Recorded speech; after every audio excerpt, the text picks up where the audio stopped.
नमस्कार. आजच्या विकली कट्ट्यामध्ये मी आलोक आगाशे तुमच्या सर्वांचं स्वागत करतो. आज एका खास मुद्द्यावरती चर्चा करायची आहे आपल्याला आणि त्याच मुद्द्यावर चर्चा करायला आपल्याशी आलेले आहेत द हिंदूचे क्रीडा पत्रकार अमोल कराडकर. अमोल, स्वागत आहे. अमोल, मुद्द्यावरतीच येतो. आपण एशिया कप तर फॉलो करतच आहोत. इव्हन आपण मेंबर्स ओनली वॉच अलॉंग सुद्धा केलेले आहेत. त्यामुळे तुम्ही स्पोर्ट्स कट्टाचे हे मेंबरशिप ऑप्शन नक्की एक्सप्लोअर करा आणि सबस्क्राईब करायला विसरू नका, कारण आम्ही लाईव्ह सेशन्स वगैरे आठवड्यातून एकदा करत असतो मेंबर्ससाठी. पण अमोल, रविवार संध्याकाळपासून म्हणजे भारत पाकच्या मॅच नंतर आता तेव्हा काय पाकिस्ताननी अँडी पायक्रॉफ्ट विरुद्ध नाराजी व्यक्त केली. अँडी पायक्रॉफ्टनी काय भारताला अलाव केलं हँडशेक नाही करायला. ते त्यावेळेला टॉसला जे काय झालं, प्लस मॅच नंतर सलमान आघा आला नाही. त्यानंतर आज अँडी पायक्रॉफ्ट आणि सलमान हे दोघं टॉसला एकत्र पुन्हा दिसले. या सगळ्यामध्ये नक्की काय, कोण जिंकलं? म्हणजे पीसीबी जिंकलं म्हणायचं, आयसीसी जिंकलं म्हणायचं का बीसीसीआय जिंकलं म्हणायचं? ह्या सगळ्यात काय काय झालं नक्की? वा, संयुक्तिक प्रश्न आहे आलोक. मला असं वाटतं की कमेंट्स मध्ये आपण वाचू नक्की जिंकलं कोण. माझ्या दृष्टीने हारलं कोण तर क्रिकेट हे नक्की आहे या सगळ्या ह्याच्यात.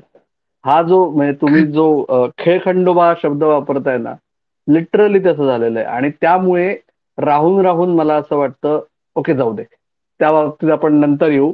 आधी तुझ्या प्रश्नाचं उत्तर देतो की नक्की पाकिस्तानने दिलेली धमकी की पायक्रॉफ्ट असेल तर आम्ही मॅच बॉयकॉट नाही, आम्ही मॅच फोरफिट करू, आम्ही वॉकओव्हर देऊ, आम्ही सामना न खेळता स्पर्धेतून बाहेर जाऊ.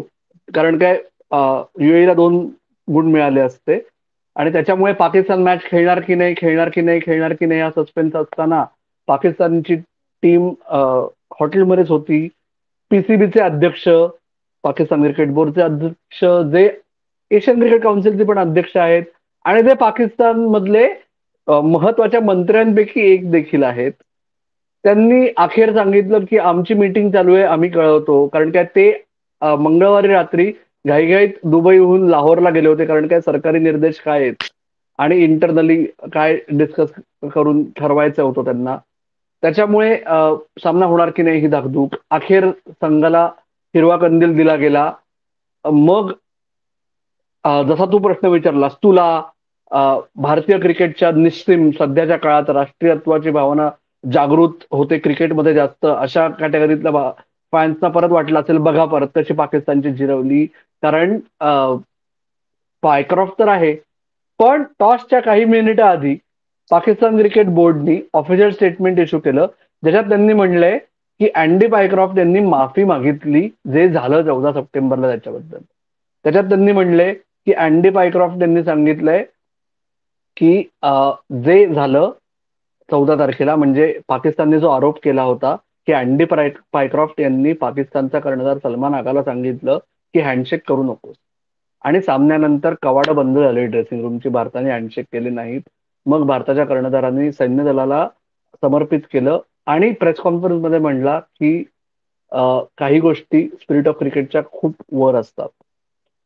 तर अँडी पायक्रॉफ्टच्या बाबतीत जे झालं ते अँडी पायक्रॉफ्टने सांगितलं की मिसकम्युनिकेशन झालं असा पीसीबीचा दावा आहे आणि त्यांनी माफी मागितली, म्हणून आम्ही सामना खेळायला तयार झालो. आणि अखेर सामना 1 तास उशिराने सुरू झाला.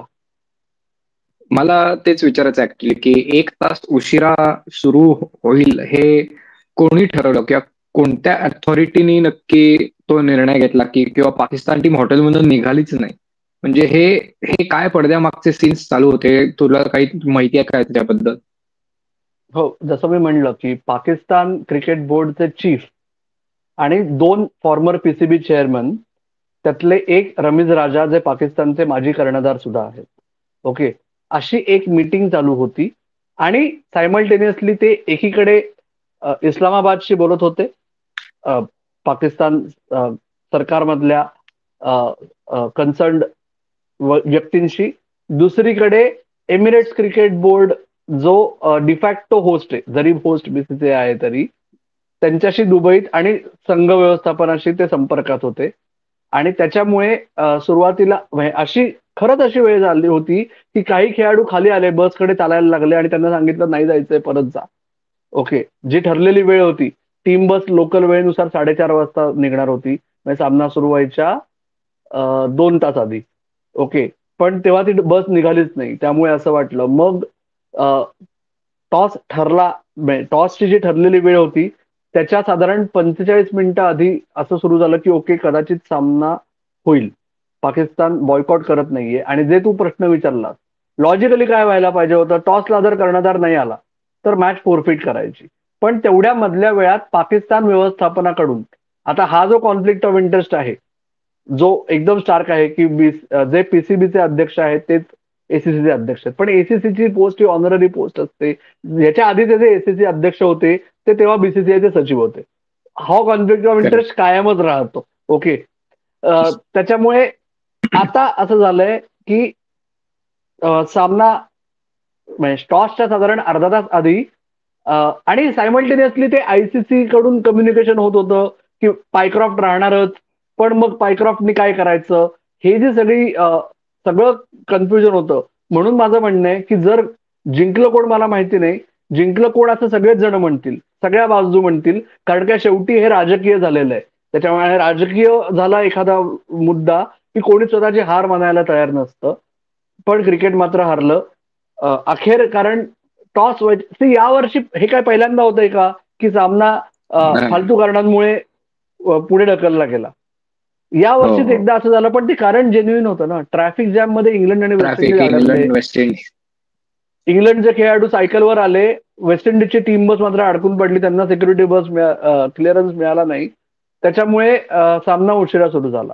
राईट, पण इथे तू म्हणतोस तसं ऐन वेळेस सगळं एकीकडे चालू होतं, त्यामुळे ऑफिशियली कळवलं गेलं की ओके, आम्ही उशिरा पोहोचू आणि बरं मग आपण सामना समोरच्या संघाला सांगून प्रतिस्पर्धी संघाचा कन्सेंट घेऊन जी फॉर्मॅलिटी होती, सामना 1 तास उशिरा सुरू झाला. म्हणजे ऍक्च्युली माझ्या आतला इंडियन फॅन हा प्रश्न विचारायचा आहे तुला, आणि आय एम शुअर की आपले बरेच कट्टेकरे आहेत त्यांना सुद्धा हा प्रश्न पडला असेल की हीच परिस्थिती जर का भारताच्या मॅच मध्ये असती आणि 1 तास मॅच डिले केली असती तर लोक लगेच म्हणले असते की एशिया कपने म्हणजे बीसीसीआयनेच चालवायला घेतलेला आहे आणि भारताची मॅच असली की बरोबर ऍडजस्ट केलं जातं. पण मग पाकिस्तानची मॅच आज ऍडजस्ट केली 1 तासाने आणि म्हणजे सगळं फॉर्मॅलिटीज वगैरे झाल्या आणि सगळं युएईच्या कन्सेंटनी वगैरे झालं. पण ह्याच्यात कुठेतरी भारताचा पण एक रोल होता का बीसीसीआयचा, जो की अंडर द टेबल म्हणू आपण, किंवा काही असं काही होतं का? पडद्यामागे भूमिका जो निभावतो ना, त्याचं नाव कधी आपण ठळकपणे घेऊ शकत नाही. पण गंमत अशी आहे की आज क्रिकेट जगतामध्ये काही झालं त्याच्यावर बीसीसीआयची छाप असतेच. बीसीसीआयची मोहर लागल्याशिवाय फॉर्मली इन्फॉर्मली कुठलाही निर्णय होत नाही. ओके, आणि आत्ता कसं आहे माहितीये का, जसं तू म्हणतोयस की एसीसीचे चीफ पाकिस्तान क्रिकेट बोर्डचे चीफ आहेत, मग मी म्हणेन ती पूर्व दिशा म्हणत त्यांनी सामना 1 तास उशिरा सुरू केला, असा जो तुझा रोख आहे, तर तोच रोख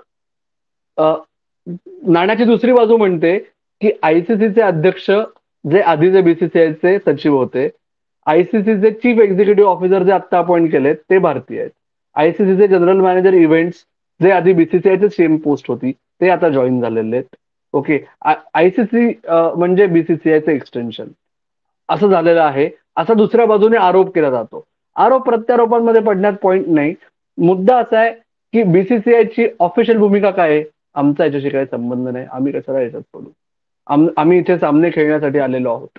ओके, तर पुढचा जो मुद्दा आहे तुझा, तो आय एम शुअर तो जास्त महत्वाचा आहे की सामने खेळण्यासाठी आलेलो आहोत का नक्की, का अजून काही करण्यासाठी आलेलो आहोत. अमोल, आणि पुन्हा एकदा रविवारच्या सामन्यावरती येतो की जेव्हा सूर्यकुमार यादवनी टॉसच्या वेळेस हँडशेक केला नाही, किंवा इव्हन मॅच झाल्यावर तो आणि शिवम दुबे लगेच ड्रेसिंग रूम मध्ये निघून गेले, दारच लावून टाकलं आणि काहीच म्हणजे हँडशेक वगैरे केलं नाही, आणि नंतर इव्हन तो कॉन्फरन्समध्ये पण म्हणला की काही गोष्टी ज्या असतात त्या स्पिरिट ऑफ क्रिकेटच्या काही पटीने वर असतात.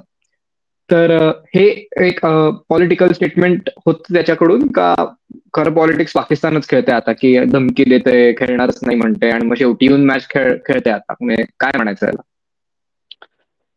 हा प्रश्न अपेक्षित होता त्याच्यामुळे मी पुन्हा एक शब्द सांगतोय की क्रिकेट हारलं.